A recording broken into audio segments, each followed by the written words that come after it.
महाराष्ट्र में सियासी उठापटक का दौर लगातार जारी है उद्धव ठाकरे के लिए, क्योंकि चुनाव आयोग ने उद्धव ठाकरे से उनका नाम, निशान, पहचान ये तीनों छीन लिया है। और शिंदे गुट के हक में जिस तरह का फैसला किया उसके बाद से उद्धव गुट में बेचैनी लगातार बढ़ती हुई चली जा रही है। एक तरफ तीर कमान हाथ से निकल गया, ऊपर से शिवसेना का नाम भी चला गया। ऐसे में जगह जगह जाकर बार बार उद्धव ठाकरे ये समझाने और बताने की कोशिश कर रहे हैं कि किस तरह से केंद्र सरकार के इशारे पर चुनाव आयोग की ओर से ये सब कुछ किया जा रहा है और चुनाव आयोग को तो भंग कर देना चाहिए। उद्धव ठाकरे की ओर से कई गंभीर आरोप लगातार चुनाव आयोग के मद्देनजर लगाए जा रहे हैं। वहीं दूसरी तरफ इनडायरेक्टली निशाना साधते हुए गृह मंत्री अमित शाह को उन्होंने मोगैम्बो तक करार दे दिया है।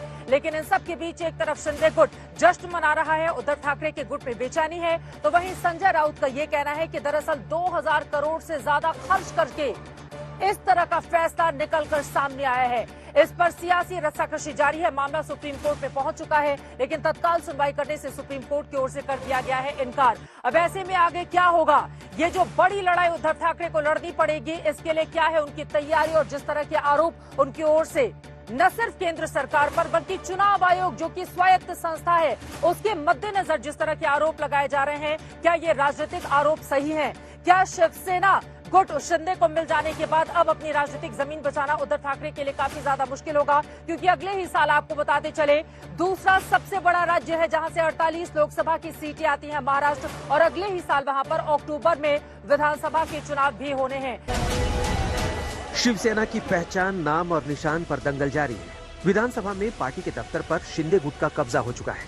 इस बीच उद्धव गुट और शिंदे गुट के बीच बयान युद्ध जारी है और अपना नाम, निशान, पहचान बचाने के लिए उद्धव गुट सबसे बड़ी अदालत की चौखट पर है।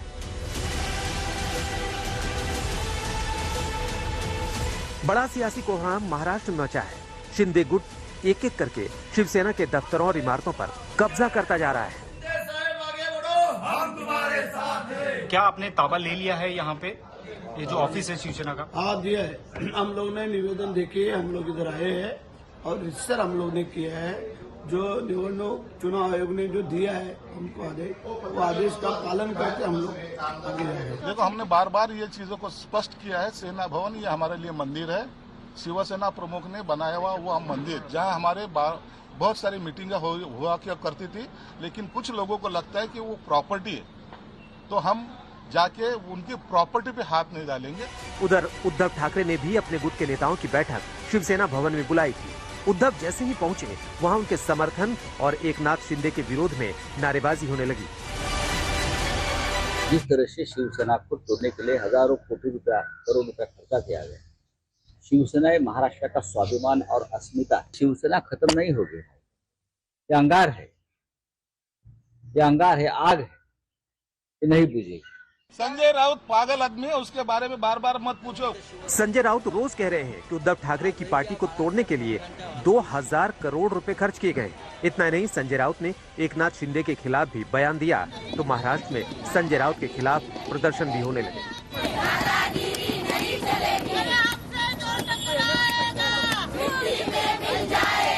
हमारे पार्षद और हमारे शाखा प्रमुख खरीदने के लिए 1 करोड़ का 50 लाख का दाम लगाते हैं और अब तक 2000 करोड़ रुपए की लेन देन उस मामले में हुई है।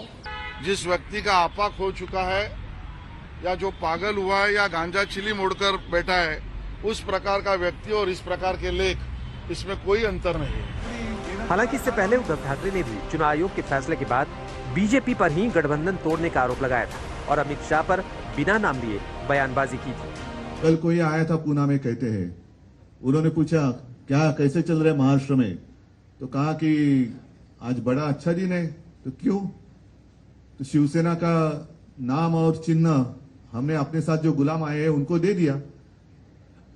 तो व्यक्ति बोले बहुत अच्छा, मोगैम्बो खुश हुआ।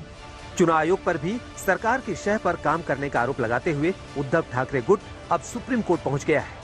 उद्धव गुट ने चुनाव आयोग के फैसले को सुप्रीम कोर्ट में चुनौती देते हुए कहा है, चुनाव आयोग ने मनमर्जी से तय कर लिया कि विधायकों के साथ साथ पार्टी में भी बंटवारा हो गया है, जबकि उद्धव ठाकरे को पार्टी की सर्वोच्च प्रतिनिधि सभा के 200 में से 160 सदस्यों का समर्थन प्राप्त है।